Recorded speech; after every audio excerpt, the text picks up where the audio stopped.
الحمد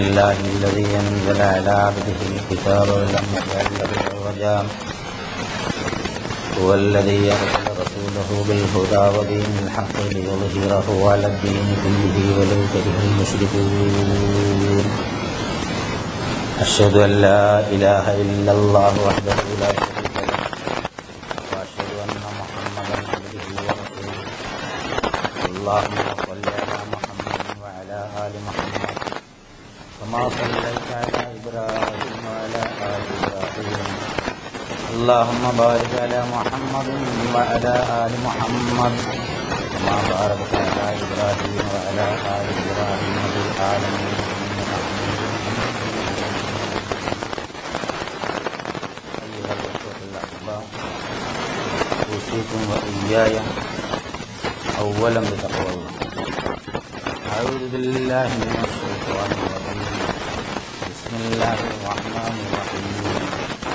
واضرب لهم مثلا رجلين جعلنا لأحدهما جنتين من أعناب وحفظناهما بنخل وجعلنا بينهما زرعا كلتا الجنتين آتت أكلها ولم تظلم منه شيئا وفجرنا خلالهما نهرا فكان له ثمر فقال لصاحبه وهو يحاوره أنا أكثر منك مالا وأعز نفرا فدخل جنته وهو ظالم لنفسه قال ما أظن أن تزيد هذه أبدا وما أظن الساعة قائمة ولئن رددت إلى ربي لأجدن خيرا منها منقلبا قال له صاحبه وهو يحاوره أكفرت بالذي خلقك من تراب ثم من نطفة ثم سواك رجلا لكن هو الله ربي ولا أشرك بربي أحدا. صدق الله العظيم. പ്രിയമുള്ള സഹോദരീ സഹോദരന്മാരെ, അല്ലാഹു സുബ്ഹാനഹു വ തആലയുടെ വിധിവിലക്കുകൾ മാനിച്ചുകൊണ്ട് ജീവിക്കണമെന്ന് എന്നോടെന്ന പോലെ നിങ്ങളോടും ആദ്യമായി വസിയത്ത് ചെയ്യുകയാണ്, ഉണർത്തുകയാണ്. സൂറത്തുൽ കഹ്ഫിലെ ആദ്യ കഥ അതാണ് കഴിഞ്ഞ ആഴ്ച നമ്മളിവിടെ പരാമർശിച്ചത്. ഗുഹാവാസികളുടെ കഥ പല പ്രാവശ്യം ആവർത്തിച്ച് പറഞ്ഞിട്ടുള്ളതുപോലെ ഖുർആൻ ഒരു കഥ പറയുമ്പോൾ ആ കഥയുടെ തിരക്കഥയിലല്ല പ്രാധാന്യം വന്നത്, കഥാതന്തുവിലാണ്. അത് കഴിഞ്ഞൊരു ഗുണപാഠവും ഖുർആൻ എടുത്തു കാണിക്കും. കഥയുടെ പിന്നാലെ പോകാനുള്ള മനുഷ്യ മനസ്സിൻ്റെ തൃഷ്ണ അറിയുന്ന അല്ലാഹു സുബ്ഹാനഹു വ തആല തന്നെയാണ് അങ്ങോട്ടൊന്നും പോകണ്ട എന്ന് വിലക്കുകയും കഥയുടെ ഗുണപാഠം ഉൾക്കൊണ്ടുകൊണ്ട് ജീവിത വിജയം പ്രാപിക്കുകയും ചെയ്യുക എന്നതാണ് അല്ലാഹു സുബ്ഹാനഹു വ തആല നിർദ്ദേശിച്ചത്. ഗുഹ എവിടെയായിരുന്നു, അതിലെത്ര ആൾക്കാരുണ്ടായിരുന്നു, അവരെത്ര കാലം ഉറങ്ങി എന്നിത്യാദി ചോദ്യങ്ങൾക്ക് ആ കാലഘട്ടത്തിലെ മനുഷ്യന്മാർ ചോദിച്ചിരുന്നു. 3 പേരും പട്ടിയുമാണ്, അല്ല 4 ആളും പട്ടിയുമാണ്, 5 ആളും പട്ടിയുമാണ്. റുജ്മം ബിൽ ഗൈബ് എന്നൊക്കെയാണ് അല്ലാഹു സുബ്ഹാനഹു വ തആല പറയുന്നത്. അവർ ഇരുട്ടിൽ അസ്ത്രമെയ്യുകയാണ്. വളരെ കുറഞ്ഞ ആളുകൾക്കും അല്ലാഹു സുബ്ഹാനഹു വ തആലക്ക് മാത്രമാണ് അതിൻ്റെ കൃത്യമായി കണക്കറിയുക. റസൂലുള്ളാഹി സ്വല്ലല്ലാഹു അലൈഹി വസല്ലമയോട് പറയുന്നു, വ്യക്തമായ തെളിവുകളില്ലാതെ അവരുടെ കാര്യത്തിൽ നീ തർക്കിക്കുകയും വേണ്ട, വലാ തസ്തഫ്തി ഫീഹിം മിൻഹും അഹദ, ആരോടും നീ അതിനെക്കുറിച്ച് സംസാരിക്കുകയും വേണ്ട, ചോദിക്കുകയും വേണ്ട. അവരുടെ എണ്ണത്തെക്കുറിച്ചോ വണ്ണത്തെക്കുറിച്ചോ ഒന്നും ചോദിക്കേണ്ടതില്ല. കഥ കേൾക്കാൻ മനുഷ്യന് വലിയ താല്പര്യം ഉണ്ടാവും. അങ്ങനെയാണ് മനുഷ്യ മനസ്സിനെ അല്ലാഹു സുബ്ഹാനഹു വ തആല സൃഷ്ടിച്ചത്. അതുകൊണ്ടാണ് അല്ലാഹു കഥ പറയുന്നത്.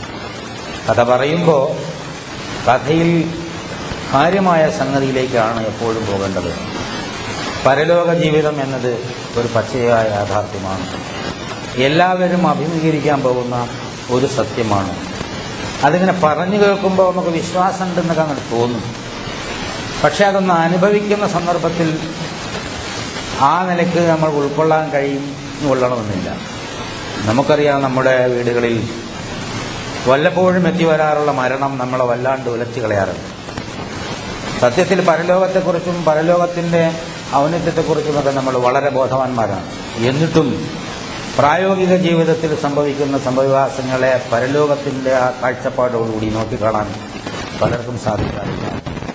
അപ്പോൾ ആ യാഥാർത്ഥ്യം വ്യക്തമായി മനുഷ്യന് ബോധ്യമാവണം എന്നുള്ള നിലയ്ക്കാണ് കുറേ കാലം കുറച്ച് മനുഷ്യർ ഗുഹയിൽ ഉറക്കിക്കിടക്കി നാട്ടിലേക്ക് തന്നെ തിരിച്ചുകൊണ്ടുവന്ന് അവിടെ ഒരു വലിയ ചർച്ച. ആ ചർച്ച അവിടെ നിർത്തിയിട്ട് ചില ചില്ലറ കാര്യങ്ങളൊക്കെ പറഞ്ഞ ശേഷം അല്ലാഹു സുബ്ഹാനഹു വ തആല റസൂലുള്ളാഹി സ്വല്ലല്ലാഹു അലൈഹി വസല്ലമയോട് പറയാം, വളിരിബ് ലഹും മസല റജുലൈൻ, രണ്ടാൾക്കാരുടെ കഥ, ഉപമ നീ അവർക്കൊന്ന് പറഞ്ഞു കൊടുക്കുക. രണ്ട് മനുഷ്യന്മാരെ സംബന്ധിച്ചാണ് ഇവിടെ പറയുന്നത്, രണ്ടാൾക്കാരുടെ കഥ. ആ രണ്ട് ആൾക്കാരുടെ കഥ വളരെ വളരെ ആഴത്തിലുള്ള ഒരു കഥയായിട്ടാണ് ഖുർആൻ ഇവിടെ ചൂണ്ടിക്കാണിക്കുന്നത്. ജഅൽനാ ലി അഹദിഹിമാ ജന്നതൈൻ, അതിലൊരുത്തന് മിൻ അഅനാബിൻ, മുന്തിരിയുടെ രണ്ട് തോട്ടങ്ങൾ നൽകി. രണ്ടാളുകൾ, അതിലൊരാൾ ഒരു മുന്തിരി തോട്ടക്കാരൻ, തോട്ട ഉടമയാണ്, മുതലാളിയാണ്, സമൂഹത്തിലെ ഒരു വർത്തക പ്രമാണിയാണ് എന്ന് നമുക്ക് മനസ്സിലാക്കാൻ കഴിയും. വഖഫഫ്നാഹുമാ ബിനഖ്ലിൻ വജഅൽനാ ബൈനഹുമാ സറഅ. ജഅൽനാ ലിഅഹദിഹിമാ, നാം അവനുണ്ടാക്കി കൊടുത്തു എന്നാണ്. രണ്ട് തോട്ടമുണ്ടാക്കിയവൻ എന്നല്ല അല്ലാഹു തആല പ്രയോഗിക്കുന്നു. നാം അവന് രണ്ട് തോട്ടമുണ്ടാക്കി കൊടുത്തു. എന്നിട്ട് അതിലൊരുത്തിന് രണ്ട് തോട്ടം നാം ഉണ്ടാക്കി കൊടുത്തു എന്ന് പറഞ്ഞിട്ട് ചുറ്റും ഈന്തപ്പന, രണ്ട് ആ മുന്തിരിത്തോപ്പുകളെ വിശദീകരിക്കുകയാണ്. ചുറ്റും ഈന്തപ്പനകൾ. ഈ ഈന്തപ്പനകൾ ചുറ്റുമുള്ളപ്പോൾ ആ തോട്ടത്തിന് വളരെ വലിയ ഫലഭൂയിഷ്ടമായ ഒരു ചുറ്റുപാട് ഉണ്ടാകും. ക്ലൈമറ്റൈസ് ചെയ്യുക എന്നൊക്കെ പറയും. ഈ അഗ്രികൾച്ചറിസ്റ്റുകളൊക്കെ ചോദിച്ചു കഴിഞ്ഞാൽ പുറമേയുള്ള അന്തരീക്ഷമായിരിക്കില്ല തോട്ടത്തിനകത്തുള്ള അന്തരീക്ഷം. ഈത്തപ്പന ഇങ്ങനെ അതിൻ്റെ പോലെയൊക്കെ വിടർത്തി ചുറ്റും ഇങ്ങനെ ഉണ്ടാകുമ്പോൾ അതിനകത്തുള്ള മുന്തിരിക്ക് കൂടുതൽ ഫലം ഉണ്ടാവും. ഇതിൻ്റെ ഇടയിൽ ഒരു നദിയും അല്ലാഹു സുബ്ഹാനഹു വ തആല വജഅൽനാ ബൈനഹുമാ സറഅ, ഇതിന് ഇടയ്ക്ക് വേറെ ധാന്യവിളകളും അല്ലാഹു സുബ്ഹാനഹു വ തആല കൊടുത്തു. ഫജ്ജർനാ ഖിലാലഹുമാ നഹ്റ. അപ്പോൾ ആ തോട്ടത്തിന്റെ ഒരു പ്രത്യേകത തന്നെ എടുത്ത് അല്ലാഹു സുബ്ഹാനഹു വ തആല എത്ര ഗൗരവത്തിലെടുത്ത് പറയാം. ഒരു നല്ല രണ്ട് മുന്തിരിത്തോപ്പുകൾ, അതിൽ ചുറ്റും ഈത്തപ്പന. അത് ആ അറേബ്യൻ മരുഭൂമിയുമായി ബന്ധമുള്ള ആളുകൾക്കറിയാം. നമ്മൾ വളരെ കൊടും വേനലിൽ നാക്ക് വറ്റിപ്പോയി ഉള്ളിലായി പോകുന്ന ആ സന്ദർഭത്തിൽ ഈ ഈത്തപ്പന തോട്ടത്തിലേക്കൊക്കെ പ്രവേശിച്ചു കഴിഞ്ഞാൽ നല്ല കുളിർമ അനുഭവപ്പെടും. അങ്ങനെയാണ് അവിടുത്തെ സിറ്റുവേഷൻ. അപ്പം അങ്ങനെ തോട്ടങ്ങൾ സംവിധാനിച്ചിട്ടുണ്ട്. ചുറ്റും ഈന്തപ്പന തോട്ടങ്ങളും മുന്തിരിയും, പിന്നെ അതിൻ്റെ ഇടയിൽ വേറെ കുറേ കൃഷികളും, പിന്നെ ഇടയ്ക്കൊരു അരുവിയും. വളരെ മനോഹരമായ ഒരു ചിത്രീകരണം. ഇതൊക്കെ കൈവശമുള്ള, ഇതൊക്കെ അല്ലാഹു സുബ്ഹാനഹു വ തആല ഉണ്ടാക്കി കൊടുത്തു എന്നാണ് അല്ലാഹു പറയുന്നത്. ഇതൊന്നും ഉപയോഗശൂന്യമായി വളരുകയല്ല. വകാന ലഹു സമറുൻ, അവന് ധാരാളമായി അതിൽ നിന്ന് ഫലം കിട്ടുകയും ചെയ്തു. കിൽത്തൽ ജന്നതൈനി ആതത് ഉക്ലഹാ വലം തളിലും മിൻഹു ഷൈആ എന്ന് പ്രത്യേകം എടുത്ത് പറയും. ഈ രണ്ട് തോട്ടങ്ങളും യാതൊരു കുറവും വരുത്താതെ അവന് ഫലം നൽകി എന്ന് പറഞ്ഞാൽ നല്ല വരുമാനമുള്ള ഒരു കൃഷിയുടമയായിരുന്നു എന്നുള്ളതാണ്. വെറും പൊളിഞ്ഞ കർഷകനല്ല, നല്ല വരുമാനമുള്ള ഒരു കർഷകൻ. ഇഷ്ടംപോലെ ഫലവും അവന് കിട്ടുന്നുണ്ട്. ഫഖാല ലിസാഹിബിഹി, അവൻ ചാടിക്കേറി പറഞ്ഞു എന്നുള്ള അർത്ഥത്തിലല്ല. ഇങ്ങനെ ഇതെല്ലാം അനുഭവിച്ചു കൊണ്ടിരിക്കുമ്പോൾ അവൻ്റെ ഒരു ദരിദ്രവാസിയായ പാവപ്പെട്ട ഒരു സുഹൃത്തുണ്ട്. അവനുമായി ഇയാൾ ഇങ്ങനെ സംഭാഷണം നടത്തുമ്പോൾ ഫഖാല ലിസാഹിബിഹി വഹുവ യുഹാദിറുഹു, അവനുമായി ഇങ്ങനെ സംഭാഷണം നടത്തുന്ന സന്ദർഭത്തിൽ ഇയാൾ പറഞ്ഞു, ഞാൻ നിന്നേക്കാൾ പണവും സംഘബലവുമുള്ള ആളാണ്. ഒരു പരാമർശമാണ്. ഞാൻ നിന്നേക്കാൾ, ഒരു മനോഭാവം നാവിലൂടെ പുറത്തു വന്നതാണ്. അത്യാവശ്യം കൃഷിയും പണവും സൗകര്യമൊക്കെ ഉള്ള ഒരുത്തൻ ഒരു പാവപ്പെട്ട ഒരാളോട് പറയാണ്, അവൻ്റെ സുഹൃത്താണ്, പാവപ്പെട്ട ഒരാളോട് പറയാണ്. സാഹിബ് എന്ന അല്ലാഹു തആല ഉപയോഗിച്ച്, അവൻ്റെ സഹവാസിയാണ്, സുഹൃത്താണ്. അങ്ങനെയുള്ള ഒരാളോട് സംഭാഷണം നടത്തുമ്പോൾ പറയാ എനിക്ക് ഇന്നേക്കാൾ പണവും സംഖ്യാബലവും ഒക്കെ ഉണ്ട് എന്ന് പറയും. വദഖല ജന്നതഹു, ഇത് പറഞ്ഞിട്ട് രണ്ടുപേരും നടക്കുക. വദഖല ജന്നതഹു വഹുവ ളാലിമുൻ ലിനഫ്സി. പിന്നെ അള്ളാഹ് പ്രയോഗിക്കണ വാക്ക് ആത്മവഞ്ചകനായി അവൻ ആ തോട്ടത്തിൽ പ്രവേശിച്ചപ്പോൾ. ളാലിമുൻ ലിനഫ്സ്, ആത്മവഞ്ചകനായി. കാരണം എനിക്കിതൊക്കെ ഉണ്ട് എന്നുള്ള ഒരു ധാരണ യഥാർത്ഥത്തിൽ ആത്മവഞ്ചനയാണ് എന്ന് ആ വാക്ക് തന്നെ അള്ളാഹു സുബ്ഹാനഹു വ തആല പറയും. ആത്മവഞ്ചകനായി അവൻ തോട്ടത്തിൽ പ്രവേശിച്ചപ്പോൾ ഇതൊക്കെ നോക്കിയിട്ട് ഖാലമാ അളുന്നു അന്താ ബീദ ഹാദിഹി അബദ, വളരെ സമ്പൽ സമൃദ്ധമായി നിൽക്കുന്ന ഇതൊന്നും അങ്ങനെ നശിച്ചു പോകും എന്നൊന്നും ഞാൻ വിചാരിക്കുന്നില്ല എന്ന് പറഞ്ഞാൽ ഇത് എന്നെന്നും നിലനിൽക്കും എന്നുള്ള ഒരു ധാരണ ആ തോട്ടത്തിലേക്ക് കടന്നപ്പോൾ അവന്റെ മനസ്സിൽ രൂഢമൂലമായി.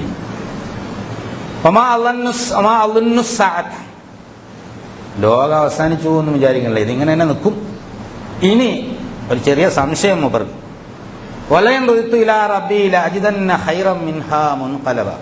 ഒരു പക്ഷേ ലോകം അവസാനിക്കുകയും ഞാൻ എൻ്റെ രക്ഷിതാവിങ്കിലേക്ക്, അവിടെ അള്ളാഹുവിനെ നിഷേധിക്കുന്നില്ല എന്ന്, സംരക്ഷകനെ നിഷേധിക്കുന്നില്ല എന്നുള്ളതാണ്, ഞാൻ എൻ്റെ സംരക്ഷകനിലേക്ക് മടക്കപ്പെടുകയും ചെയ്തു കഴിഞ്ഞാൽ ലഅജിദന്ന ഖൈറൻ മിൻഹാ മുൻഖലബ, ഞാൻ അവിടെ കാണുന്നത് എനിക്ക് ലഭിക്കുന്നത് ഇതിനേക്കാൾ ഉത്തമമായതായിരിക്കും. അപ്പോൾ എനിക്കുള്ള ഒരു സ്ഥാനമാന ബഹുമാന ആദരവുകൾ കൊണ്ട് ഈ ദുന്യാവിൽ എനിക്ക് നല്ല തോട്ടവും കൃഷിയും സംവിധാനങ്ങളൊക്കെ തന്ന അള്ളാഹു അത് നശിപ്പിച്ചു കളയുമെന്ന് ഞാൻ വിചാരിക്കുന്നില്ല. ഒരു പക്ഷേ അങ്ങനെ നശിപ്പിച്ചാൽ എൻ്റെ ഇവിടെയുള്ള പ്രതാപമൊക്കെ ബഹുമാനിച്ച് ആദരിച്ചുകൊണ്ട് ഇതിനേക്കാൾ നല്ലത് അവിടെ ലഭിക്കുകയും ചെയ്യും എന്ന് ഈ മനുഷ്യൻ സംഭാഷണ മധ്യേ തട്ടിവിട്ടു എന്നാണ് അല്ലാഹു സുബ്ഹാനഹു വ തആല നമ്മളെ അറിയിക്കുന്നത്. ഖാല ലഹു സാഹിബുഹു വഹുവ യുഹാവിറു, അദ്ദേഹത്തോട് സംഭാഷണം നടത്തിക്കൊണ്ടിരുന്ന അദ്ദേഹത്തിന്റെ സുഹൃത്ത് പറഞ്ഞു, അകഫർത ബില്ലദീ ഖലഖക മിൻ തുറാബിൻ സുമ്മ മിൻ നുത്ഫത്തിൻ സുമ്മ സവ്വാക റജുല. എടോ, വളരെ നിസ്സാരമായ നുത്ഫയിൽ നിന്ന്, ആദ്യം മണ്ണിൽ നിന്നും പിന്നെ ഇന്ദ്രിയ ബീജത്തിൽ നിന്നും സൃഷ്ടിച്ച് നിന്നെ ഒരു തനിക്ക് താൻ പോന്നവനായ സവ്വാക റജുലാണ്, നല്ല പരിപൂർണനായ ഒരു മനുഷ്യനായി വളർത്തിയെടുത്ത അല്ലാഹു സുബ്ഹാനഹു വ തആലയെ നിഷേധിച്ചുകൊണ്ടാണല്ലോ നീ ഇപ്പോൾ സംസാരിക്കുന്നത്. വളരെ അർത്ഥവത്തായ ഒരു ചോദ്യമാണ് അയാൾക്ക്. എല്ലാ പ്രഗത്ഭന്മാരുടെയും തുടക്കം ഈ നിസാരമായ ജലത്തുള്ളിയിൽ നിന്ന് തന്നെയാണ്. ലോകം കീഴടക്കാൻ നടക്കുന്ന ആളുകളും ലോകം ഞങ്ങളുടെ കാൽക്കീഴിലാണെന്ന് വിചാരിച്ച് നടക്കുന്ന ആളുകളുമൊക്കെ ആരംഭിക്കുന്നത് തെറിച്ചു വീഴുന്ന ഈ നിസാരമായ ജലത്തിൽ നിന്നാണ്. അപ്പോൾ തുടക്കം മറന്നുകൊണ്ടാണ് മനുഷ്യൻ എപ്പോഴും പെരുമാറുക എന്നുള്ള ഒരു വ്യംഗ്യമായ സൂചനയും ഇവിടെയുണ്ട്. വളരെ നിസ്സാരമായ വെള്ളത്തിൽ നിന്ന്, അതിനു മുമ്പ് അത് മണ്ണായിരുന്നു, മണ്ണിന്റെ സത്തയിൽ നിന്നാണ് ആ വെള്ളമാണ്, ആ വെള്ളത്തിൽ നിന്നാണ് നീ എന്ന ഈ മനുഷ്യനായത്, ഈ വമ്പ് പറയുന്ന മനുഷ്യൻ. അങ്ങനെയുള്ള രക്ഷിതാവിനെ നീ നിഷേധിച്ചുകൊണ്ടാണ് ഇപ്പോൾ നീ ഈ കാര്യങ്ങളെക്കുറിച്ച് സംസാരിച്ചത്. ലാക്കിന്ന, പക്ഷെ എന്നെ സംബന്ധിച്ചിടത്തോളം ഹുവല്ലാഹു റബ്ബി, അള്ളാഹുവാണ് എൻ്റെ സംരക്ഷകൻ. വലാ ഉശ്രികു ബി റബ്ബി അഹദ, എൻ്റെ രക്ഷിതാവിനോടൊപ്പം ഞാൻ, എൻ്റെ സംരക്ഷകനോടൊപ്പം ഞാൻ ആരെയും പങ്കുചേർക്കുകയില്ല. എന്നിട്ട് അയാളൊരു ഉപദേശം, വലൗലാ ഇദ് ദഖൽത ജന്നത ഖുൽത മാഷാ അല്ലാഹു ലാ ഖുവത ഇല്ലാ ബില്ലാഹ്, നിന്റെ തോട്ടത്തിൽ കടന്നപ്പോൾ ഇത് അല്ലാഹ് തന്നതാണ്, അവനല്ലാതെ മറ്റൊരു ശക്തിയുമില്ല എന്ന് എന്തുകൊണ്ട് നീ പറഞ്ഞില്ല? നിന്റെ തോട്ടത്തിലേക്ക് കടന്നപ്പോഴേ നീ എന്തുകൊണ്ട് അള്ളാഹു തന്നതാണ് എന്നും അള്ളാഹ് ഉദ്ദേശിച്ചത് കൊണ്ടാണ് എനിക്കിതുണ്ടായത് എന്നും, എന്നിട്ട് ആ അല്ലാഹു സുബ്ഹാനഹു വ തആല അല്ലാത്ത ശക്തിയില്ല എന്ന് നീ എന്തുകൊണ്ട് പറഞ്ഞില്ല? എന്നിട്ടൊരു ഭീഷണി, ഫഅസാ റബ്ബി അൻ യുഅ്തിയനി ഖൈറൻ മിൻ ജന്നതി ഇൻ തറാനി അനാ അഖല്ല മിൻക മാലൻ വ വലദ, നിന്റെ കണ്ണിൽ ഞാൻ പൈസ ഇല്ലാത്ത, മക്കളില്ലാത്ത, ആൾബലമില്ലാത്ത ആളാണ്, അത് ശരി തന്നെയാണ്. പക്ഷേ നിന്റെ ഈ തോട്ടത്തിലേക്കാൾ ഉത്തമമായൊരു തോട്ടം അല്ലാഹു സുബ്ഹാനഹു വ തആലയ്ക്ക് തന്നേക്കാം. അല്ലെങ്കിൽ നിന്റെ തോട്ടത്തിന് ആകാശത്തു നിന്ന്, എനിക്ക് തോട്ടം തരുന്നതും തരാത്തതും വേറെ വിഷയം, നിന്റെ തോട്ടത്തെ തന്നെ ആകാശത്തു നിന്നൊരു നാശമിറക്കിയിട്ട് അത് ഇങ്ങനെ ഒരു ചതുപ്പ് നിലമാക്കി മാറ്റിക്കളഞ്ഞേക്കാം. അതിനൊക്കെ ഒരുപാട് സാധ്യതകൾ ഞാൻ കാണുന്നുണ്ട് ഈ അഹങ്കാരത്തിന്റെ വാചകത്തിന് എന്ന് ആ സുഹൃത്ത് പറയാം. പിന്നെ അല്ലാഹു സുബ്ഹാനഹു വ തആല പറയാം, അല്ലെങ്കിൽ വെള്ളം, ഒന്നുകൂടി അയാൾ പറഞ്ഞു, വെള്ളം, ഈ തോട്ടത്തിൽ നനയ്ക്കാനുള്ള വെള്ളം നിനക്കൊരിക്കലും തേടിപ്പിടിക്കാനാവാത്ത വിധം വറ്റിപ്പോയേക്കാനും സാധ്യതയുണ്ടല്ലോ എന്ന് അദ്ദേഹം പറയുകയുണ്ടായി.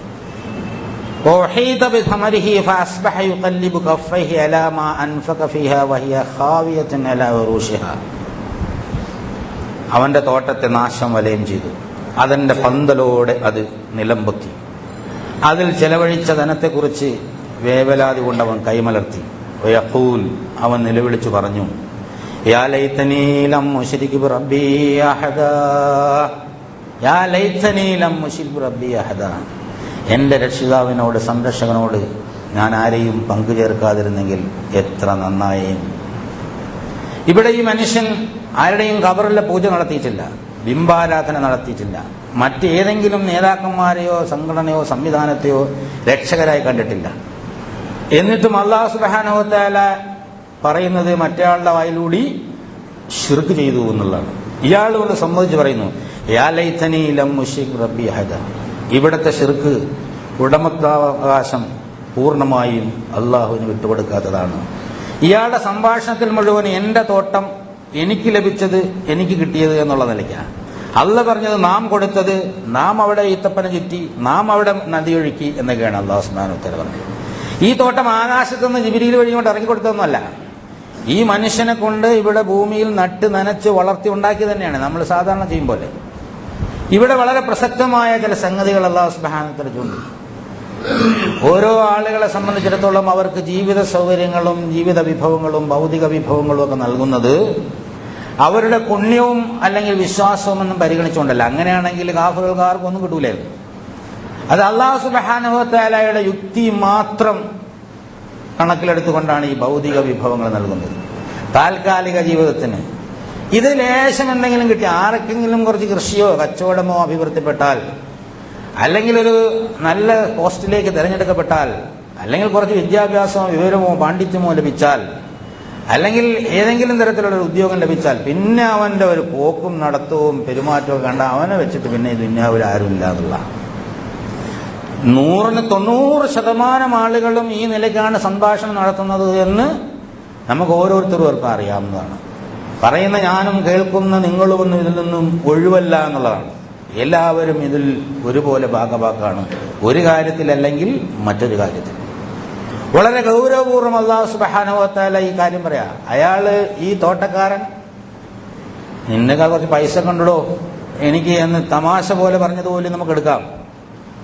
ഇവിടെ നമ്മളുടെ ഇടയിൽ സാധാരണ നടക്കുന്ന സംഭാഷണത്തിൽ പറയാറുണ്ടല്ലേ, ഒന്നെടുത്ത് രണ്ടാമത്തേന് എന്തെങ്കിലും പറഞ്ഞ കണ്ടോളാടാ കോടതിയിൽ വെച്ച്, അല്ലെങ്കിൽ കണ്ടോളാ നിനക്ക്, ഞാൻ വിചാരിച്ചാലും കുറെ ആളെ കിട്ടും, എനിക്കുള്ള സ്വാധീനം നിനക്കുണ്ടോ എന്ന രീതിയിൽ സംസാരിക്കുകയും പെരുമാറുകയും ചെയ്യുന്നവരാണ് മനുഷ്യരെല്ലാധികം ആളുകളും എന്നതാണ് യാഥാർത്ഥ്യം. ഇത് അല്ലാഹു സുബ്ഹാനഹു വ തആല വളരെ ഗൗരവതരമായി കാണുന്നതാണ്. സത്യനിഷേധമാണ് യഥാർത്ഥം. സത്യത്തെ നിഷേധിക്കുന്നവന് ഭൂമുഖത്ത് ജീവിക്കാൻ ധാർമ്മികമായ അർഹതയോ അവകാശമില്ല എന്നാണ് ഖുർആന്റെ കാഴ്ചപ്പാട്. കാരണം അല്ലാഹു സുബ്ഹാനഹു വ തആലയുടെ ഭൂമി, അള്ളാഹുവിന്റെ വായു, അള്ളാഹുവിന്റെ വെള്ളം, അള്ളാഹുവിന്റെ വെളിച്ചം, അള്ളാഹു തന്ന തടി, അള്ളാഹുവിന്റെ റൂഹ്, അള്ളാഹുവിന്റെ ജീവൻ, അള്ളാഹു തന്ന നഫ്സ്, അള്ളാഹുവിന് വേണ്ടി പടച്ച മനുഷ്യൻ. പിന്നെ ഇതിനെ അംഗീകരിക്കാത്തവന് എങ്ങനെയാണ് അള്ളാഹുവിന്റെ ഭൂമുഖത്ത് ജീവിക്കാനാവുക എന്നാണ് അല്ലാഹു സുബ്ഹാനഹു വ തആല ചോദിക്കുന്നത്. ഇതൊക്കെ നിങ്ങൾ നിഷേധിക്കുകയാണെങ്കിൽ ഈ ആകാശത്തിന്റെ താഴ്ഭാഗത്തുനിന്ന് എങ്ങോട്ടെങ്കിലും പോയിക്കൊള്ളൂ എന്നൊരു ഹദീസ് നമുക്ക് കാണാൻ കഴിയും. ഞാനല്ലാത്തൊരു ദൈവത്തെ നിങ്ങൾ അന്വേഷിച്ചുള്ളൂ എന്നൊക്കെ പറയുന്ന ചില പരാമർശങ്ങളുടെ ഹദീസുകളിലും ഖുർആന്റെ പല ഭാഗങ്ങളിൽ നമുക്ക് കാണാൻ കഴിയുന്നു. അപ്പോ സത്യത്തെ നിഷേധിക്കുന്നവന്, ധിക്കരിക്കുന്നവന് ഈ ഭൂമുഖത്ത് ജീവിക്കാൻ അർഹത പോലുമില്ല. പക്ഷേ കാരുണ്യവാനായ അല്ലാഹു സുബ്ഹാനഹു വ തആലയുടെ മഹത്തായ കാരുണ്യം കൊണ്ടാണ് ഈ നിഷേധികൾക്ക് യഥാർത്ഥത്തിൽ ഇവിടെ ജീവിക്കാൻ സൗകര്യം നൽകുന്നത്. ഒരിക്കൽ റസൂലുള്ളാഹി സ്വല്ലല്ലാഹു അലൈഹി വസല്ലം പറയുകയുണ്ടായി, ഈ ദുനിയാവിന് മൊത്തത്തിൽ ഒരു കൊതുകിന്റെ ചിറകിന്റെ വിലയുണ്ടായിരുന്നെങ്കിൽ ഈ നിഷേധികൾക്കൊന്നും അല്ലാഹു തആല ഒരു തുള്ളി വെള്ളം കൊടുക്കൂലായിരുന്നു. ഒരു മനുഷ്യനും ഒരു കൊതുകും തമ്മിൽ താരതമ്യപ്പെടുത്തും. നമ്മുടെ മുന്നിൽ ഒരു കൊതുകിന് എന്താ വില ഉള്ളത്? ഒരു വിലയില്ല. അപ്പൊ അതിന്റെ ചിറകിനോ അത്രയും വിലയില്ല. അള്ളാഹുവിന് ദുനിയാവ് നമുക്ക് ഈ കൊതുകിന്റെ ചിറക് പോലെയാണ്, അത്ര വിലയേ ഉള്ളൂ എന്നുള്ളതാണ്. കാരണം അള്ളാഹുവിന്റെ കുൻ എന്നൊരു കൽപ്പനയിലൂടെ ഉണ്ടാക്കപ്പെട്ടാണ് ഇത് മുഴുവൻ. മൂല്യമുള്ളത് അള്ളാഹുവിനാണ്, ഉണ്ടായ സൃഷ്ടിക്കല്ല അടിസ്ഥാന മൂല്യമുള്ളത്. അപ്പൊ ഈ മൂല്യമില്ലാത്ത ഈ സാധനത്തിൽ പടുത്തുയർത്തിയ ഭൗതികാലങ്കാരങ്ങളുടെ പിന്നാലെ കെട്ടിപ്പിടിച്ചുകൊണ്ട് അതാണ് എന്നെ വലുതാക്കുന്നത്, അതാണ് എന്റെ സ്ഥാനമാന പദവികൾക്ക് യഥാർത്ഥത്തിൽ പിന്തുണയേകുന്നത് എന്ന് വിചാരിച്ചിട്ട് പ്രവർത്തിക്കുന്ന ആളുകളുടെ മനോഭാവത്തെ വളരെ കർശനമായി അല്ലാഹു സുബ്ഹാനഹു വ തആല ഇവിടെ നിശിതമായി വിമർശിക്കുകയാണ്. എന്നിട്ട് അവനിങ്ങനെ അല്ലാഹു തആല വലം തകുൽ ലഹു ഫിഅത്തുൻ യൻസുറൂനഹു മിൻ ദൂനില്ലാഹി വമാ കാന മുൻതസിറ. നേരത്തെ അവൻ പറഞ്ഞത് ഞാൻ നിന്നെക്കാൾ സംഖ്യാബലമുള്ളവനാണ്, പണം സ്വാധീനമുള്ളവനാണ്.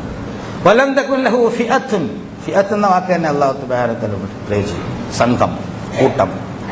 അവനൊരു സംഖ്യാബലവും പ്രയോജനം ചെയ്തില്ല. ഒരു സംഘവും അവനെ രക്ഷിക്കാനുണ്ടായില്ല. യൻസുറൂനഹു, അവനെ രക്ഷിക്കുന്ന ഒരു സംഘവും ഉണ്ടായിരുന്നില്ല. വമാ കാന മുൻതസിറ, സ്വന്തം നിലയ്ക്ക് അവനെ രക്ഷിക്കാനും കഴിഞ്ഞില്ല.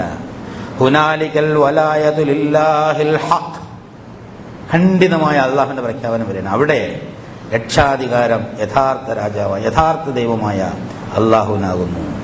ഹുവ ഖൈറുൻ സവാബുൻ വ ഖൈറുൻ ഉഖ്ബ, ഉന്നതമായ പ്രതിഫലം നൽകുന്നവനും ഉത്തമമായ പര്യവസാനത്തിലെത്തിക്കുന്നവനും അല്ലാഹു സുബ്ഹാനഹു വ തആലയാണ്.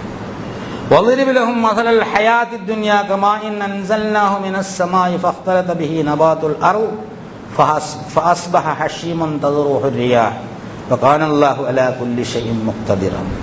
ഇത് വെച്ചിട്ട് അതിനെ ഒരു ഉപമയോട് ബന്ധിപ്പിക്കുകയാണ്. ഈ കഥ വെച്ചിട്ട് ഈ ഭൗതിക ജീവിതം, ഐഹിക ജീവിതം എന്നത്, ആകാശത്തുനിന്ന് മഴ വന്നു, ആ മഴ നഷ്ടപ്പെട്ടു പോയില്ല, അതിങ്ങനെ ഭൂമിയിലാണ്ട് സസ്യങ്ങൾ ഇടർന്നു എന്ന് വളർന്നു. അത് കായ്ഫലം തരാനായപ്പോൾ കാറ്റടിച്ചു പറത്തുന്ന തുരുമ്പായി മാറിപ്പോയി. അങ്ങനെയുണ്ട്. നമ്മൾ കർഷകർ അല്ലെങ്കിൽ ആവശ്യക്കാരൻ വിചാരിക്കും ഈ മഴയിൽ ഉണ്ടായ ഫലങ്ങളെല്ലാം നമുക്ക് ഉടനെ തന്നെ കരഗതമാക്കി ജീവിതസുഖം അനുഭവിച്ചു കളയാം എന്ന് വിചാരിക്കുന്ന ഈ സന്ദർഭത്തിൽ അത് തുരുമ്പിച്ച വൈക്കോല് പോലെ, കാറ്റടിച്ചാൽ പറക്കുന്ന വൈക്കോല് പോലെ ആയി എന്നുള്ളതാണ്. എന്നിട്ട് ഖണ്ഡിതമായ അള്ളാഹുവിന്റെ പ്രഖ്യാപനം വരുന്നു. അൽ മാലു വൽ ബനൂന സീനത്തുൽ ഹയാത്തിദ് ദുനിയാ വൽ ബാഖിയാത്തുസ് സാലിഹാത്തു ഖൈറുൻ ഇൻദ റബ്ബിക തവാബൻ വ ഖൈറുൻ അമല. ഈ സന്താനവും സമ്പത്തും എന്നൊക്കെ പറയുന്നത് ഐഹിക ജീവിതത്തിന്റെ അലങ്കാരങ്ങളിൽപ്പെട്ടതാണ്. ബാഖിയാത്തുസ് സാലിഹാത്ത്, എന്നും ശേഷിച്ചിരിക്കുന്ന സൽക്കർമ്മങ്ങളാണ് അല്ലാഹു സുബ്ഹാനഹു വ തആലയിൽ പുണ്യകരമായിട്ടുള്ളത്, പ്രതീക്ഷകൾ ബന്ധിപ്പിക്കാവുന്നതും അതിനോട് മാത്രമാണ് എന്നുള്ളതാണ്. ഇത് നമ്മളെ ഏൽപ്പിച്ചിരിക്കുന്ന ഒരു സംഗതിയാണ്. പണ്ഡിതന് പാണ്ഡിത്യവും നേതാവിന് നേതൃത്വവും പണക്കാരന് പണവും അല്ലാഹു സുബ്ഹാനഹു വ തആലയുടെ അമാനത്താണ്. അത് ഏൽപ്പിച്ചിരിക്കുന്നതാണ്. ലിനബ്ലുവഹും അയ്യുഹും അഹ്സനു അമല, എങ്ങനെയാണ് അവരിത് കൊണ്ട് പ്രവർത്തിക്കുന്നത് എന്നറിയാൻ വേണ്ടി. പണക്കാരൻ അവന്റെ പ്രവർത്തനങ്ങൾ മഹാദൂർത്ത് വലിയ കെട്ടിടം വെക്കുക, അങ്ങനെ ചലിക്കുന്ന കൊട്ടാരം പോലുള്ള കാറിൽ സഞ്ചരിക്കുക, വലിയ വലിയ പറമ്പിൽ വലിയ കൊട്ടാരങ്ങളും അതുപോലെ സംവിധാനങ്ങളും കൊടുക്കുക. തൊട്ടപ്പുറത്ത് പാവപ്പെട്ടവൻ, അവന് ഒരു നേരത്തെ ആഹാരത്തിനില്ലാതെ, അവന്റെ മക്കളെ കല്യാണം കഴിക്കാൻ നിവൃത്തിയില്ലാതെ ഇങ്ങനെ പഞ്ഞു നടക്കുക. യവനിവിടെ ആർഭാടത്തിന്റെ ഔന്നത്യത്തിൽ ഇങ്ങനെ ആറാടുമ്പോൾ മറ്റൊരു പട്ടിണിയും പരിവേദനവുമായി വേദനിച്ച് നടക്കുക. നമ്മുടെ കൺമുന്നിലുള്ള ചിത്രങ്ങളാണിത്. അവരിങ്ങനെ വീടും കുടുംബവും എല്ലാം ഉള്ള എന്തെങ്കിലുമൊക്കെ ഉണ്ടെങ്കിൽ അതെല്ലാം വിറ്റുപറക്കി മക്കളെ കെട്ടിച്ച് കടം വാങ്ങി അവസാനം ദാരിദ്ര്യത്തിൽ പലരും ആത്മഹത്യയുടെ വക്കുവരെ എത്തിപ്പോവുക. അങ്ങനെ ഒരുപാട് സമ്പ്രദായങ്ങൾ ഈ പണക്കാരനുണ്ടാക്കി വെക്കുന്ന സമ്പ്രദായങ്ങൾ, അത് ഏറ്റവും പ്രധാനപ്പെട്ട സ്ത്രീധന സമ്പ്രദായമാണ്. ഈ സമുദായത്തെ കാർന്ന് കാർന്ന് കാർന്ന് കാർന്ന് തിന്ന് നശിപ്പിച്ചുകൊണ്ടിരിക്കുന്ന സ്ത്രീധന സമ്പ്രദായം. അതൊക്കെ ഈ പണക്കാരന്റെ പൊങ്ങച്ചത്തിന്റെ തെളിവുകളാണ് എന്നുള്ളതാണ്. ഈ പാവപ്പെട്ടവൻ അതുപോലെ ശ്രമിക്കും. അവനും മനുഷ്യനാണല്ലോ. അത്രയില്ലെങ്കിൽ അതിൻ്റെ അടുത്തെത്താൻ ശ്രമിക്കുമ്പോൾ അവൻ നിത്യകടക്കാരനായി പോകും. ഇവിടെ ഈ തോട്ടക്കാരന്റെ മനോഭാവമാണ് യഥാർത്ഥത്തിൽ ഇവിടെയുള്ള പണക്കാർക്ക് അധികമുള്ളത് എന്ന് പറയാൻ ഖുർആൻ നമുക്ക് എടുത്ത് വായിച്ചു നോക്കിയാൽ നമുക്ക് മനസ്സിലാക്കാൻ സാധിക്കുന്നതാണ്. യാതൊരു തരത്തിലുള്ള അള്ളാഹുവിനെ പരിഗണിക്കാതെ കിട്ടിയതെല്ലാം വെച്ചുകൊണ്ട് സുഖിക്കുകയും എന്നിട്ട് മറ്റുള്ളവനെ തന്നെ ഉപദ്രവിക്കുകയും ചെയ്യുന്ന പണക്കാരാണ് ലോകത്തിലെ ഏറ്റവും വലിയ വമ്പം പണക്കാരുള്ളത്. അവർ മനുഷ്യനെ കൊന്നു തീർക്കുന്ന ആയുധ കച്ചവടം നടത്താനും അതുപോലെയുള്ള സംവിധാനങ്ങളും സൗകര്യങ്ങളും ഒരുക്കി ലാഭം ഉണ്ടാക്കാനും യാതൊരു തരത്തിലും മടിയില്ലാത്ത മനുഷ്യന്മാരാണ്. ഊഹങ്ങൾ മാത്രം ഇങ്ങനെ മുതൽക്കൂട്ടാക്കി വെച്ചിട്ട് ഊഹക്കച്ചവടവും ഓഹരി വിപണികളും ഒക്കെ നടത്തിക്കൊണ്ട് മനുഷ്യനെ കൊള്ളയടിക്കുന്ന ആധുനിക ഈ സാമ്പത്തിക സംവിധാനത്തിൽ ലാഭേച്ഛ മാത്രമാണ് ലക്ഷ്യം. അവിടെ ധാർമ്മിക സദാചാര മൂല്യങ്ങൾക്ക് യാതൊരു വിലയുണ്ടാവില്ല. അള്ളാഹുവും പരലോകവും വളരെ അകലെയാണ്. ആ സമൂഹത്തിൽ ജീവിക്കുന്ന നമ്മെ സംബന്ധിച്ചിടത്തോളം നമ്മളും അള്ളാഹുവും പരലോകവും വളരെ അകലെയാണ് എന്നുള്ള തരത്തിൽ ജീവിച്ചാൽ യഥാർത്ഥത്തിൽ നഷ്ടപ്പെട്ടു പോകുമെന്നുള്ള ഒരു സന്ദേശമാണ് ഖുർആൻ യഥാർത്ഥം നൽകുന്നത്. എന്തെങ്കിലും ലഭിച്ചിട്ടുണ്ടെങ്കിൽ അല്ലാഹു സുബ്ഹാനഹു വ തആല വ്യക്തമായി പറയുന്നു. അവർ കാണുന്നില്ലേ, അവലം യറൗ അന്നല്ലാഹ യബ്സുതു റിസ്ഖ ലിമൻ യശാഉ വയഖ്ദിർ ഇന്ന ഫീ ദാലിക ലആയാതിൻ ലിഖൗമിൻ യുഅ്മിനൂൻ. ചില ആളുകൾക്ക് അല്ലാഹു തആല ജീവിത വിഭവങ്ങൾ വളരെ ബസീത്തായിട്ട് കൊടുക്കും, വിശാലമാക്കി കൊടുക്കും. ചില ആളുകൾക്ക് വളരെ ഇടുങ്ങിയതാക്കി കൊടുക്കും. അതിലൊക്കെ അള്ളാഹുവിന്റെ യുക്തിയുണ്ട്, അതിൽ ചില ദൃഷ്ടാന്തങ്ങളുണ്ട് എന്ന് സത്യവിശ്വാസികൾക്ക് കാണാൻ കഴിയുന്നില്ലേ? അപ്പൊ ലഭിച്ചവൻ വെച്ചുകൊണ്ട് അതുകൊണ്ട് ശരിയായ നിലയിൽ സൂചിക്കാനല്ല. ഫാതിദൽ ഖുർബാ ഹഖഹു വൽ മിസ്കീന വബിനസ് സബീൽ ദാലിക ഖൈറുൽ ലില്ലദീന യുരീദൂന വജ്ഹല്ലാഹി ഉലൈക ഹുമുൽ മുഫ്ലിഹൂൻ. അപ്പോ അഗതികൾക്കും അടുത്ത ബന്ധുക്കൾക്കും വഴിയാത്രക്കാർക്കും അവന്റെ അവകാശങ്ങൾ നൽകണം. ഈ നൽകാൻ ഏൽപ്പിക്കപ്പെട്ടവൻ ഞാൻ നിന്നെക്കാൾ വലിയ പണക്കാരനാണ് എന്ന് ഹുങ്കോടുകൂടി നടക്കുന്നു. ചില്ലറ തൊട്ടുകൾ എറിഞ്ഞുകൊണ്ട് സക്കാത്തിന്റെ ഇടപാട് തീർന്നു എന്ന് വിചാരിക്കുന്ന ഒരു മനോഭാവത്തെക്കുറിച്ചല്ല അല്ലാഹു സുബ്ഹാനഹു വ തആല ഇവിടെ പറയുന്നത്. സമൂഹത്തിന്റെ ആവശ്യം നിറവേറ്റാൻ സമൂഹത്തിലെ പണക്കാരൻ തയ്യാറായിട്ടില്ലാത്തിടത്തോളം കാലം അത് പൂർത്തീകരിക്കുകയില്ല എന്നുള്ളതാണ്. ഇല്ലെങ്കിൽ യൗമ യുറദുൽ ലദീന കഫറു അലന്നാരി അദ്ഹബ്തും തയ്യിബാതികും ഫീ ഹയാതികുമുദ് ദുനിയാ വസ്തംതഅതും ബിഹാ ഫൽയൗമ തുജ്സൗന അദാബൽ ഹൂനി ബിമാ കുന്തും തസ്തക്ബിറൂന ഫിൽ അർളി ബിഗൈരിൽ ഹഖ് വബിമാ കുന്തും തഫ്സുഖൂൻ. ഈ നിഷേധികളായ ആളുകളെല്ലാം നരകത്തിന്റെ മുന്നിൽ ഹാജരാക്കുമ്പോൾ അവരോട് പറയപ്പെടുന്നത് അദ്ഹബ്തും തയ്യിബാതികും, നിങ്ങളുടെ നന്മകളെല്ലാം നിങ്ങൾ ഐഹിക ജീവിതത്തിൽ പാഴാക്കി കളഞ്ഞു. ഇവിടെ സുഖിച്ചതാ, പക്ഷെ അല്ലാഹ് പറയുന്നു അദ്ഹബ്തും തയ്യിബാതികും, നിങ്ങൾ പാഴാക്കി കളഞ്ഞിരിക്കുന്നു. വസ്തംതഅതും ബിഹാ, അതുകൊണ്ട് നിങ്ങൾ മാക്സിമം സുഖിക്കുകയും ചെയ്തിട്ടുണ്ട്. ഫൽയൗമ തുജ്സൗന അദാബൽ ഹൂൻ, അതുകൊണ്ട് നിന്ദ്യമായ ശിക്ഷ നിങ്ങൾ അനുഭവിച്ചു കൊള്ളുക. ബിമാ കുന്തും തസ്തക്ബിറൂന ഫിൽ അർളി ബിഗൈരിൽ ഹഖ്, യാതൊരു അവകാശവുമില്ലാതെ അധികാരവുമില്ലാതെ നിങ്ങൾ ഈ ഭൂമിയിൽ അഹങ്കരിച്ച് നടന്നതിന്റെ പേരിൽ, നിങ്ങൾ ധിക്കാരം കാണിച്ചതിന്റെ പേരിൽ, അങ്ങനെയുള്ള ധിക്കാരികളുടെ കൂട്ടത്തിൽ നമ്മളെ അല്ലാഹു സുബ്ഹാനഹു വ തആല പെടുത്താതിരിക്കട്ടെ. ഏറ്റവും ഉന്നതമായ നിലയിൽ അള്ളാഹുവിന്റെ അനുഗ്രഹത്തിനുള്ള സൗഭാഗ്യം ലഭിക്കുന്ന സത്യവിശ്വാസികളുടെ പ്രവർത്തനങ്ങൾ നമ്മളിൽ നിന്നുണ്ടാവാൻ അല്ലാഹു തആല തൗഫീഖ് നൽകുമാറാകട്ടെ.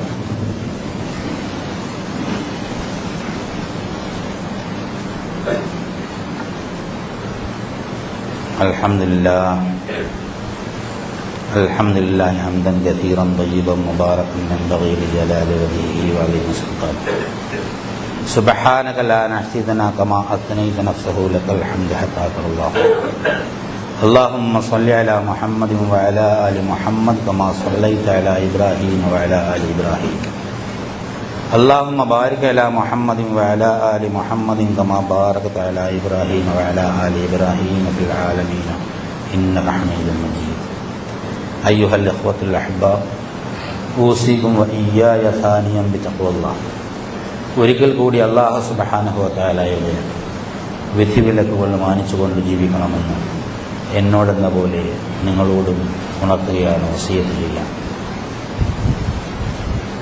നമ്മൾക്ക് ലഭ്യമായിട്ടുള്ള സംഗതികൾ ഞാനതിൻ്റെ കണക്കുകളൊക്കെ കൊടുക്കുന്നുണ്ട് എന്ന ധാരണയാണ് അല്പസ്വല്പം കൊടുക്കുന്ന ആളുകൾക്ക് പൊതുവെ പിശാചുണ്ടാക്കി കൊടുക്കുക. അതിൽ വളരെ നിസ്സാരമായ സംഗതികൾ വരെ കണക്കൂട്ടുമെന്നുള്ളതാണ്. അല്ലാഹു സുബ്ഹാനഹു വ തആല നമ്മളോട് ആവശ്യപ്പെട്ടിട്ടുള്ളത്, നമ്മളോട് നിർദ്ദേശിച്ചിട്ടുള്ളത്, അല്ലെങ്കിൽ നമ്മളിൽ നിന്ന് അല്ലാഹു ആഗ്രഹിക്കുന്നത് ചെറിയ ചെറിയ കാര്യങ്ങൾ മുതൽ വലിയ വലിയ കാര്യങ്ങൾ വരെ അല്ലാഹു നൽകിയതിനെ നന്ദിയോടുകൂടി സ്വീകരിക്കുകയും നന്ദി പ്രകടിപ്പിക്കുകയും ചെയ്യുന്നു. വളരെ നിസ്സാരമായ ഒരു സംഗതിയാണ് വെള്ളം കുടിക്കുക എന്നത്. ഈ വലിയ എല്ലാവർക്കും വേണമല്ലോ ഈ വെള്ളം കുടിക്കുക. ഈ വെള്ളം ഒരു തുള്ളി ജലത്തെക്കുറിച്ച് മുമ്പൊരിക്കൽ പറഞ്ഞു. അത് ഇവിടെ നിലനിർത്തുന്നതിൻ്റെ കോൺസ്റ്റിറ്റ്യൂഷൻ ഭയങ്കരമാണ്. അപ്പോൾ വെള്ളം എടുത്ത് കുടിക്കാൻ നേരത്ത് വെള്ളം ഇറങ്ങാത്ത ഒരുപാട് മനുഷ്യന്മാരുണ്ടല്ലോ. അപ്പോൾ വെള്ളം കുടിക്കാനുള്ള ഒരു കഴിവ് ഒരു അനുഗ്രഹമാണ്. അപ്പോൾ അതെടുത്ത് കുടിക്കുമ്പോൾ ആ വെള്ളം തന്നവനെയും കുടിക്കാൻ കഴിവ് തന്നവനായ അള്ളാഹുവിനെ ഓർക്കണമെന്നാണ് ബിസ്മില്ലാഹിർ റഹ്മാനിർ റഹീം. അതാണ് അതിലെ സൂക്ഷ്മതയും അതിലെ നന്ദിയും. അപ്പോൾ ഇതിന് ആരും ഒഴിവല്ല എന്നുള്ളതാണ്. പണക്കാരനും പണ്ഡിതനും നേതാവും മാത്രമാണ് നമ്മൾ വാങ്ങളാണൊന്നുമില്ല എന്ന് പറഞ്ഞിട്ട് ആരും ഒഴിവല്ല. ബിസ്മില്ലാഹിർ റഹ്മാനിർ റഹീം എന്ന് പറഞ്ഞത് കുടിക്കണം എന്ന് റസൂലുള്ളാഹി സ്വല്ലല്ലാഹു അലൈഹി വസല്ലം പഠിപ്പിച്ചത് ഒരു സത്യവിശ്വാസിയുടെ സത്യപ്രഖ്യാപനമാണ്. വെള്ളം കുടിച്ചു കഴിഞ്ഞപ്പോൾ അൽഹംദുലില്ലാഹ്, വെള്ളം ആവശ്യം വരുമ്പോഴാണല്ലോ നമുക്ക് കുടിക്കാൻ തോന്നുന്നത്. ആരും വെറുതെ വെള്ളം കുടിക്കില്ല. അത് ശരീരത്തിൻ്റെ മെക്കാനിസം. അൽഹംദുലില്ലാഹ്, അത് ഏറ്റവും പ്രധാനപ്പെട്ട ഒരു നന്ദി രേഖപ്പെടുത്തലാണ്. അള്ളാഹുവിൻ്റെ മലക്കുകൾ ഉടനെ തന്നെ അങ്ങനെ സ്തുതി പറയുകയും രേഖപ്പെടുത്തുകയും ചെയ്യും. ഒരാളെ കണ്ടുമുട്ടുമ്പോൾ അസ്സലാമു അലൈക്കും, അവനൊരു മറുപടി, ഇതൊരു തമാശയല്ല, വളരെ ഗൗരവമാണ്. നമ്മൾ വെറുതെ അങ്ങോട്ട് അടിച്ചുവിടേണ്ടതല്ല. അതിൻ്റെ സത്യവിശ്വാസികൾ പരസ്പരം കണ്ടുമുട്ടുമ്പോൾ ഹൃദയത്തിന് ഒരു കുളിർമയാണ്. ഇനി എന്തെങ്കിലും ഒരു ചെറിയ അസ്വാരസ്യം മനസ്സിലുള്ള ഒരു മനുഷ്യനാണ് പറഞ്ഞെങ്കിൽ അസ്സലാമു അലൈക്കും എന്ന് പറഞ്ഞാൽ എല്ലാവരും പോകണം. അത് മലക്കുകളുടെ പ്രവർത്തനമാണ്. ഹൃദയംഗമായ ഒരു സലാം സ്വന്തം സഹോദരന്റെ മുഖത്ത് നോക്കി പറയാൻ കഴിയുക എന്നുള്ളത് സ്വച്ഛമായ മനസ്സുള്ള ഹൃദയമുള്ള ഒരു മനുഷ്യന്റെ ഒരു തൗഫീഖാണ്. പലപ്പോഴും അങ്ങനെ കഴിയാറില്ല എന്നുള്ള. അതുപോലെ എന്ത് ലഭിക്കുമ്പോഴും അള്ളാഹുവിനെ നന്ദി രേഖപ്പെടുത്തുകയും ചിലപ്പോൾ സുജൂദ് ചെയ്യേണ്ട കാര്യങ്ങൾക്ക് സുജൂദ് ചെയ്യുകയും ചെയ്യും. അതുപോലെ നമ്മൾ എപ്പോഴും പറയില്ലേ, ബാത്റൂമിൽ പോകുമ്പോഴും വരുമ്പോഴും ഒക്കെ അതൊക്കെ നമ്മൾക്കുള്ള സുഖ സൗകര്യങ്ങൾക്ക് അള്ളാഹു തആല സംവിധാനിച്ച ഏർപ്പാടുകളാണ്. ഇതെങ്ങാനും ഒന്ന് ബ്ലോക്കായാൽ നമ്മുടെ അവസ്ഥ ഭയങ്കരമാണ്. മൂത്രം ബ്ലോക്കായാലും അതുപോലെ മറ്റേതെങ്കിലുമൊക്കെ ബ്ലോക്കായി കഴിഞ്ഞാലും കഫം പോകാതെ വന്നാലും ഒക്കെ മനുഷ്യന് വളരെ ബുദ്ധിമുട്ടുണ്ടാക്കും, ഒരു സംശയമില്ല. ഇതൊക്കെ നിസ്സാരമായി കണക്കാക്കേണ്ടതില്ല എന്നാണ് അല്ലാഹു സുബ്ഹാനഹു വ തആല പറയുന്നത്. കണ്ണുകളുടെ കാഴ്ച, ചെവിയുടെ കേൾവി, ഇതൊക്കെ കുറഞ്ഞു പോകുമ്പോൾ അപ്പം നമ്മുടെ ശരീരത്തിൽ ഇങ്ങനെ ഒരുപാട് സൗഭാഗ്യങ്ങളുണ്ട്. ധനം തന്നതുപോലെ തന്നെ ശരീരത്തിന് സൗഭാഗ്യമുണ്ട്. ശരീരത്തിന് നിത്യരോഗവുമായിട്ട് ഇവിടെ ആകപ്പാടെ അടങ്ങറാവുന്ന ഒരുപാട് മനുഷ്യന്മാരുണ്ടല്ലോ. അങ്ങനെ എല്ലാവരും അങ്ങനെ ആക്കിയില്ലല്ലോ. ആരോഗ്യം സംരക്ഷിച്ചു നിർത്തുന്നത് അള്ളാഹുവാണ് എന്ന ബോധത്തോടുകൂടി ഓരോ ചലനത്തിനും നന്ദി രേഖപ്പെടുത്തണം എന്നതാണ് അള്ളാഹു സുബ്ഹാനഹു വ തആല സത്യവിശ്വാസികളോട് ആവശ്യപ്പെട്ടിരിക്കുന്നത്. വളരെ ഗൗരവമുള്ളൊരു സംഗതിയാണ്. അള്ളാഹു സുബ്ഹാനഹു വ തആലയെ കൊണ്ട് നമസ്കരിക്കാൻ വന്നത്, പള്ളിയിൽ നമസ്കരിച്ച് ഇവിടെ അസ്സലാമു അലൈക്കും എന്ന് ഞാൻ പറയുമ്പോൾ അവിടെ സ്കൂട്ടറിന്റെ ശബ്ദം കേൾക്കുന്നുണ്ട്. അവരെങ്ങനെയാണ് ഈ സ്കൂട്ടറിൽ കയറി പറ്റിയത് എന്ന് എനിക്ക് പലപ്പോഴും തോന്നിയിട്ടുണ്ട്. സലാം വീട്ടുന്നതിന് മുമ്പ് തന്നെ ഇവിടെ നിന്ന് അടിച്ചു പോവുക. എവിടെയാണ് നിങ്ങൾ ഈ പോകുന്നത്? എങ്ങോട്ടാണ് ഈ പായണത് യഥാർത്ഥത്തിൽ? പിന്നെന്തിനാണ് ഇവിടെ വരണത്? ഒരു 5 മിനിറ്റ് അവിടെ ഇരിക്കുക, ഒരു 3-4 അസ്തഗ്ഫിറുല്ലാഹ് അസ്തഗ്ഫിറുല്ലാഹൽ അസീം അല്ലാഹുമ്മ അൻതസ്സലാം വഅൻതസ്സലാം വഅലൈക അസ്സലാം ഹയ്യനാ റബ്ബനാ ബിസ്സലാം വഅദ്ഖിൽനാ ബിറഹ്മതിക ദാറസ്സലാം. ഒരു അസ്തഗ്ഫിറുല്ലാഹ് അല്ലാഹു അക്ബർ സുബ്ഹാനല്ലാഹ് അൽഹംദുലില്ലാഹ് അല്ലാഹു അക്ബർ. അത് നിങ്ങൾക്ക് അറിയാം. അത് പറയുമ്പോൾ അള്ളാഹുവിന്റെ മാലാഖമാർ നമ്മുടെ കൂടെ ഉണ്ടാകും. ആ വിശ്വാസം വേണം. ഗൈബിൽ വിശ്വാസം ഉണ്ടെങ്കിലേ മാലാഖമാർ കൂടെ ഉണ്ടെന്ന് തോന്നുള്ളൂ. എന്നിട്ട് എന്തെങ്കിലുമൊക്കെ ആവശ്യമുണ്ട്, എന്തിനാണോ പാഞ്ഞു പോകുന്നത് അത് എളുപ്പമാക്കി തരാൻ ഇവിടെ ഇരുന്നുകൊണ്ട് പ്രാർത്ഥിക്കുക. അപ്പോൾ നമ്മൾ പായാതെ തന്നെ എളുപ്പമാക്കാൻ കഴിവുള്ളവനാണ് അല്ലാഹു സുബ്ഹാനഹു വ തആല എന്ന വിശ്വാസം വേണം. അപ്പം അതുകൊണ്ട് നേരത്തെ തന്നെ പള്ളിയിൽ മെമ്പറിൽ ഖത്തീബ് കയറുന്നതിന് മുമ്പ് എത്തിച്ചേരുകയും നമസ്കാരം കഴിഞ്ഞാൽ ഒരു 5 മിനിറ്റ് ഇരുന്ന് സ്വന്തം കാര്യം, വേറെ ആരും കാര്യം തൽക്കാലം പറഞ്ഞില്ലെങ്കിലും സ്വന്തം കാര്യം, സ്വന്തം കുടുംബത്തിന്റെ കാര്യം ഒന്ന് ഹൃദയംഗമായി അള്ളാഹുവിനോട് പറയുകയും ചെയ്യാം. അങ്ങനെ ഒന്ന് ശീലിച്ചു കഴിയുമ്പോൾ അതിലൊരു മധുരമുണ്ടാവും. ആ മധുരം ജീവിതത്തെ സംബന്ധിച്ചിടത്തോളം കൂടുതൽ ഊർജ്ജസ്വലമായി മുന്നോട്ട് നയിക്കാൻ കഴിവുള്ളതായിരിക്കും, ഒരു സംശയമില്ല. അങ്ങനെയുള്ള സത്യവിശ്വാസികളുടെ കൂട്ടത്തിൽ അള്ളാഹു നമ്മയും പെടുത്തുമാറാകട്ടെ. ഇന്നല്ലാഹ മലായികതുഹു യുസല്ലൂന അലൻ നബി യാ അയ്യുഹല്ലദീന ആമനൂ സല്ലു അലൈഹി വസല്ലിമു തസ്ലീമാ. اللهم صل على محمد وعلى آل محمد كما صليت على إبراهيم وعلى آل إبراهيم في العالمين إنك حميد مجيد. اللهم اللعن أبو بكر وعمر وعثمان وعلي وعن بقية أصحاب رسول الله أجمعين. കാരുണ്യവാനായ നാഥ, ഞങ്ങളുടെ എല്ലാ വൻപാപങ്ങളും ചെറുപാപങ്ങളും നീ പുറത്തു മാപ്പാക്കി തരണേ തമ്പുരാനെ. ഞങ്ങളുടെ മാതാപിതാക്കന്മാർക്കും ഉസ്താദന്മാർക്കും ബന്ധുമിത്രാദികൾക്കും സഹോദരങ്ങൾക്കും സുഹൃത്തുക്കൾക്കും നാട്ടാർക്കും മുഴുവൻ സത്യവിശ്വാസികൾക്കും മുൻകാല സത്യവിശ്വാസികൾ നീ പുറത്തു മാപ്പാക്കി തരണേ തമ്പുരാനെ. നരകശിക്ഷയിൽ നീ ഞങ്ങളെ കാക്കണേ തമ്പുരാനെ. സ്വർഗത്തിൽ നിന്റെ ലിഖാഹ് നൽകി അനുഗ്രഹിക്കണേ തമ്പുരാനെ. ആ ലിഖാഹിന് പര്യാപ്തമായൊരു ദുന്യാവിലെ ജീവിതം നയിക്കാനുള്ള തൗഫീഖ് നൽകണേ തമ്പുരാനെ. ഞങ്ങളുടെ കുടുംബത്തിൽ നീ ഐശ്വര്യം തരണേ തമ്പുരാനെ. ഞങ്ങളിൽ നിന്ന് അകന്ന് ജീവിക്കുന്ന ആളുകൾക്ക് നീ അനുഗ്രഹം ചൊരിയണേ തമ്പുരാനെ. ഞങ്ങളുടെ രോഗികൾ ശാരീരികവും മാനസികമായി പ്രയാസം അനുഭവിക്കുന്ന എല്ലാ രോഗികളുടെയും രോഗം നീ ശിഫയാക്കി തരണേ തമ്പുരാനെ. ഞങ്ങളെ സാമ്പത്തികമായി ഞെരുക്കാനുഭവപ്പെടുന്ന ആളുകളുടെ എല്ലാ സാമ്പത്തിക പ്രയാസങ്ങളും നീ മാറ്റിത്തരണേ തമ്പുരാനെ. ഓരോ ആവശ്യങ്ങളുമായി ഇങ്ങനെ ഒഴുകി നടക്കുന്ന ആളുകളുടെ എല്ലാ ഹലാലായ ആവശ്യങ്ങളും നീ നിറവേറ്റി തരണേ തമ്പുരാനെ. കാരുണ്യവാനായ നാഥ, ഞങ്ങൾക്ക് ബർക്കത്ത് നൽകണേ തമ്പുരാനെ. ഈ ഖുർആൻ ഏറ്റവും ഉന്നതമായി കൊണ്ടു നടക്കാനും മറ്റുള്ളവർക്ക് എത്തിക്കാനുള്ള തൗഫീഖ് നൽകണേ തമ്പുരാനെ. അല്ലാഹു എല്ലാ നിലയ്ക്കും തഖ്വയും ഹിദായത്തും ഇസ്തിഖാമത്തുള്ള ഒരു ജീവിതം നൽകണേ തമ്പുരാനെ. റഹ്മാനായ തമ്പുരാനെ, ഞങ്ങളെ നീ കൈവടിയല്ലേ തമ്പുരാനെ. ഞങ്ങളെ ദുആ സ്വീകരിച്ച് നീ ഉത്തരം നൽകണേ തമ്പുരാനെ. നാഥ, ഞങ്ങളുടെ ദുആ നീ സ്വീകരിക്കണേ തമ്പുരാനെ. ഞങ്ങളെ നിസ്സഹായരായി ഒഴിവാക്കല്ലേ തമ്പുരാനെ. നിന്റെ ഉത്തമമായ ദാസന്മാരുടെ കൂട്ടത്തിൽ എന്നും ഞങ്ങളെ പെടുത്തണേ തമ്പുരാനെ. ഫിർദൗസിൽ നിന്നെ കാണാൻ ഞങ്ങൾക്ക് സൗഭാഗ്യം അരുളണേ തമ്പുരാനെ. അല്ലാഹുമ്മ ഗ്ഫിർ ലിൽ മുഅ്മിനീന വൽ മുഅ്മിനാത്ത് വൽ മുസ്ലിമീന വൽ മുസ്ലിമാത്ത് വൽ അഹ്യാഇ മിൻഹും വൽ അംവാത്ത്. اللهم اعز الاسلام والمسلمين اللهم اعز الاسلام والمسلمين اللهم اعز الاسلام والمسلمين. ربنا آتنا في الدنيا حسنة وفي الآخرة حسنة وقنا عذاب النار. وصلى الله تعالى خير الخلق سيدنا محمد وآله وصحبه أجمعين. سبحان ربك رب العزة عما يصفون. سلام على المرسلين والحمد لله رب العالمين.